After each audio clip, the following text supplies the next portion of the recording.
ఈరోజు మనతో పాటు ఉన్నారు విశాఖపట్నం సౌత్ జనసేన ఎమ్మెల్యే వంశీకృష్ణ యాదవ్ గారు. ఆయనతో మాట్లాడదాం. నమస్తే సార్. నమస్తమ్మా. సార్, ఈరోజు అసెంబ్లీలో ముఖ్యంగా చర్చకు వచ్చిన అంశాల్లో చూసుకున్నట్లయితే ఏది ప్రాధాన్యత అంశంగా మీకు అనిపించింది?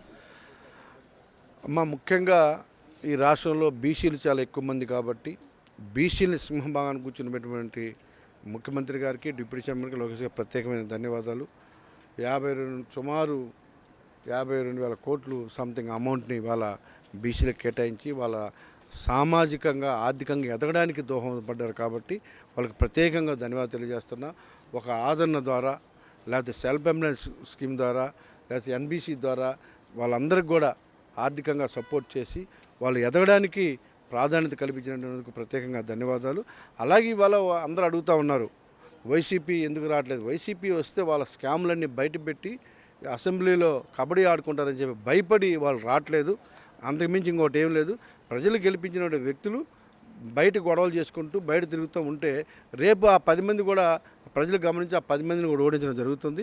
కౌన్సిల్లో 10 మంది సపోర్ట్ ఉందని చెప్పేసి అక్కడికి వచ్చి రచ్చ చేయడం తప్ప వాళ్ళు ప్రజా సమస్యల మీద పోరాటం కానీ ప్రజల గురించి కానీ మాట్లాడే పరిస్థితులే లేవన్న విషయం కూడా మనం గుర్తుపెట్టుకోవాలి. ఇవాళ మా డిప్యూటీ సీఎం గారిని తీసుకుంటే రాష్ట్ర నలుమూలల్లో రోడ్లు ఎక్కలు లేవు. గిరిజన ప్రాంతాల్లో ఎలా ఉంది? గిరిజన ప్రాంతాలకు తిరిగి వాళ్ళకి పవర్ లేదు, వాళ్ళ జీవితాలు వెలుగు నింపాలి, రోడ్లు వేయాలి, ఇన్ఫ్రాస్ట్రక్చర్ డెవలప్ చేయాలని తిరుగుతుంటే చూసి కూడా ఓర్చుకోలేని ఒక దుర్మార్గమైనటువంటి వ్యక్తులు ఆయన. ఆ దుర్మార్గమైనటువంటి పరిపాలన ఏ విధంగా ఉందో దాన్ని మళ్ళీ కొనసాగించడం ఒక దుర్మార్గంతో ఇవాళ అన్ని చోట్ల గొడవ చేస్తూ ఉన్నారు. ఇక ఒక అద్భుతమైన పరిపాలన చూసి ఓర్చుకోలేక ఇలాంటి కార్యక్రమాలు చేస్తున్నారు తప్ప ఇంకోటి కాదన్న విషయాన్ని తెలియజేస్తున్నారు. అయితే సార్, ప్రజలకు నేరుగా ఉపయోగపడే అంశాలని ఈ సమావేశాల్లో తీసుకునే అవకాశం ఉందా? ఖచ్చితంగా అమ్మ, ప్రజలందరికీ కూడా కావాల్సింది ఏంటంటే ఈ రాష్ట్రం అన్ని విధాలు అభివృద్ధి జరగాలి. ఒక 20 లక్షల ఎంప్లాయ్మెంట్ జనరేట్ చేయాలి, ఎక్కువ కంపెనీలు రావాలి.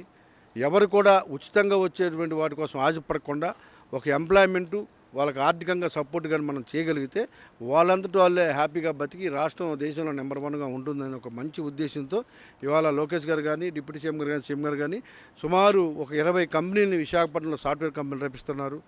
1,30,000 కోట్ల పెట్టుబడితో ఒక పెద్ద స్టీల్ కంపెనీ రాబోతుంది, ఆర్సెల్ మెటల్ కంపెనీ. అలాగే చాలా వాటి బేస్ చేసి చాలా చిన్న చిన్న కంపెనీలు రాబోతూ ఉన్నాయి. అన్ని రాష్ట్ర నలుమూలల్లో కూడా ఎన్నో కంపెనీలు రాబోతూ ఉన్నాయి. గత ప్రభుత్వంతో భయపడి చాలామంది ఇన్వెస్టర్లు రాలేదు. ఇవాళ అందరూ కూడా కూటమి ప్రభుత్వం చాలా స్వేచ్ఛగా వ్యాపారాలు చేసుకోవచ్చు, చాలా స్వేచ్ఛగా మనం హ్యాపీగా ఉండొచ్చు, ప్రశాంతమైన జీవితాన్ని గడపచ్చు, ప్రశాంతంగా వ్యాపారం చేసుకోవచ్చు అని చాలా హ్యాపీగా అందరూ ఇన్వెస్టర్లు ముందుకు వస్తున్నందుకు వాళ్ళందరూ కూడా ధన్యవాదాలు.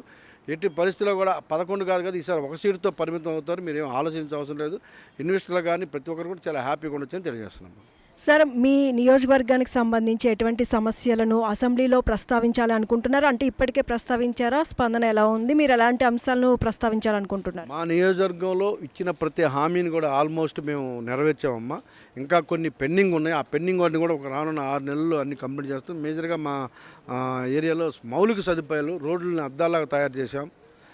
కొంచెం కాలుష్యం ఇష్యూ ఉంది, దానికి కూడా ఒక ఎస్ఎల్ కెనాల్ ఉంది, దానికి పని కూడా కంప్లీట్ చేసేస్తే ఎటువంటి ఇబ్బందులు లేవు. మౌలిక సదుపాయాలు కల్పించడంలో మాది ఓల్డ్ సిటీ కాబట్టి ఒక డ్రైనేజ్ వ్యవస్థ కానీ, అలాగే పొల్యూషన్ ప్రాబ్లం కానీ, అలాగే పూర్ణం మార్కెట్ని ఆధునీకరణ, అలాగే నెహ్రూ బజార్ ఆధునీకరణ అన్నిటి కూడా ఇచ్చిన ప్రతి హామీని కూడా నెరవేరుస్తానని చెప్పాను, నెరవేర్చాం. దాన్ని త్వరలో అన్ని కార్యరూపంలో తీర్చి ఓట్లు కూడా అప్పుడు అడుగుతారని చెప్పాను. అదే మాట మీద కూడా నిలబడతాం. ఒక అద్భుతంగా మా మోడల్ కాన్స్టిట్యున్సీగా మేము మా నియోజకవర్గాన్ని తయారు చేస్తున్నాం. ఒకసారి అటు వచ్చి చూస్తే గత ప్రభుత్వం నిర్లక్ష్యం చేసినటువంటి పరిస్థితులు కానీ ఇవాళ కూటమి ప్రభుత్వం వచ్చిన తర్వాత అక్కడ ఎలా ఉందో కూడా మనం ఒకసారి చూస్తే ప్రజలకు అర్థమవుతుంది, చూసిన వాళ్ళకి కూడా అర్థమవుతుందమ్మా. సార్, మీ పార్టీ భవిష్యత్తు వ్యూహం అసెంబ్లీ లోపల కానీ బయట కానీ ఎలా ఉండబోతుంది? పార్టీ మీద పూర్తిగా మా అధ్యక్షులు పవన్ కళ్యాణ్ గారు పెట్టడం జరిగింది. ఎవరికి ఊహించిన విధంగా కూడా కమిటీలు వేస్తూ ఉన్నాం. ఆయన మీద ఇవాళ దేశంలోనే కాకుండా వరల్డ్లో కూడా ఒక పొలిటికల్ స్టార్గా ఆయన ఎదిగారు.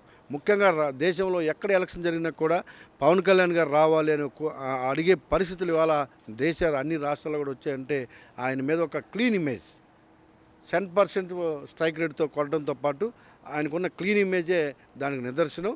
రానున్న రోజుల్లో ఒక పొలిటికల్ స్టార్ ఇండియాలో పవన్ కళ్యాణ్ గారు, నో డౌట్. అలాగే కమిటీలు అన్నీ కూడా పార్టీ నిర్మాణం కూడా స్టార్ట్ అయ్యింది. అతి త్వరలో అన్ని కంపెనీలు కూడా ప్రకటించడం జరుగుతుంది. అందరూ కూడా చాలా హ్యాపీగా ఉన్నాం. మేము ఎటువంటి ఇబ్బందులు లేవు, చాలా సంతోషంగా ఉన్నాం పార్టీ. సార్ ఫైనల్గా చెప్పండి, అంటే జనసేన పార్టీ తరపు నుంచి యువతకి సంబంధించి ఉద్యోగాలే కానీ పెట్టుబడుల విషయంలో కానీ ప్రభుత్వాన్ని ఎలాంటి ప్రశ్నలు అడుగుతున్నారు? అందరి కోరిక ఒకటమ్మా, అందరం ప్రభుత్వం కాబట్టి ప్రతి ఒక్కరికి కూడా ప్రతి ఇంట్లో కూడా ఒక ఉద్యోగం ఉండాలి. ప్రతి ఒక్కరు కూడా ఏదో ఒక వ్యాపారం చేయాలి. సోమరిపోతులకు ఎవరు ఉండదు, కష్టపడి పని చేయాలి. సో అప్పుడే ఈ రాష్ట్రం అభివృద్ధి జరుగుతుంది, అప్పుడే వాళ్ళ ఫ్యామిలీ హ్యాపీగా ఉంటుంది. కాబట్టి సో ఎంప్లాయ్మెంట్ కల్పనే లక్ష్యంగా ఈ ప్రభుత్వం ముందుకెళ్తుంది. టెక్నాలజీని వాడుకోవడమే లక్ష్యంగా ఈ ప్రభుత్వం ముందుకెళ్తుంది. ఒక గూగుల్ లాంటి ఒక మహా ఉన్నతమైనటువంటి పెద్ద కంపెనీ ఇవాళ విశాఖపట్నం వస్తుందంటే విశాఖపట్నం ఇమేజ్ ఒకసారి మీరు అర్థం చేసుకోండి. ప్రపంచంలో one of the best city Visakhapatnam. So అలాంటి సిటీలోకి ఇలాంటి పెద్ద పెద్ద కంపెనీలు రావడంతో పాటు ఎంతోమంది మరో పక్క టూరిజం హబ్గా కూడా విశాఖపట్నం ఉండబోతుంది. కాబట్టి ఎంప్లాయ్మెంట్ యూత్ అందరూ కూడా ఎంప్లాయ్మెంట్ కల్పించడమే లక్ష్యంగా ఈ ప్రభుత్వం ముందుకెళ్తుందనే విషయాన్ని మీకు స్పష్టంగా తెలియజేస్తుంది. Thank you sir, thank you so much. Yes, employment కలిగించే విధంగా ప్రభుత్వం ముందుకు వెళ్తుంది, ముందుకు వెళ్ళే విధంగా కూడా అన్నీ కొనసాగుతున్నాయని చెప్తున్నారు. అలాగే అభివృద్ధి దిశగా కూడా ప్రభుత్వం ముందుకు వెళ్తున్న పరిస్థితి చూస్తున్నామని కూడా చెప్తున్నారు. కెమెరా పర్సన్ సాయితో సుష్మా, వైకే న్యూస్, అసెంబ్లీ నుంచి.